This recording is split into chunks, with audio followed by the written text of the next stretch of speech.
People came together in Silvis today to honor 8 men who served the country and their community. They showed up at Hero Street. It's well known as a block where 8 Latino servicemen lived and who died on the battlefield. They fought in Korea and World War II. Fox 18's Yukari Nakayama reports what the day means to their relatives.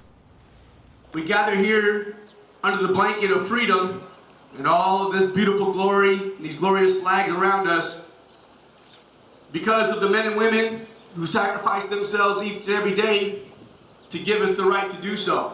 Neighbors on Hero Street gathered to pay tribute to the men who gave so much. A street occupied by Mexican immigrants working on the railroads in the early 1900s is now an emblem of pride and service. Those that died from here and served from here felt it was their part to give back to this country that opened its arms to them. For Brian Munoz, service runs in the family. He's the nephew of one of the 8 heroes, Johnny Munoz. The importance of this street is, this is what drove me to join the military in the first place. And it drove Frank Pompa to the military forces too. He lost his older brother, Tony, on the battlefield when he was only 11 years old. Pompa says that this memorial does more than carry the memory of his brother. The Hispanics, so many of them went into war and they weren't recognized.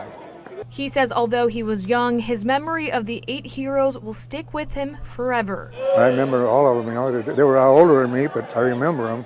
Munoz says this street celebrates the involvement Latinos have had in the armed forces from the beginning. That history is a part of some of the foundations of this country. In Silvis, Yukari Nakayama, Fox 18 News.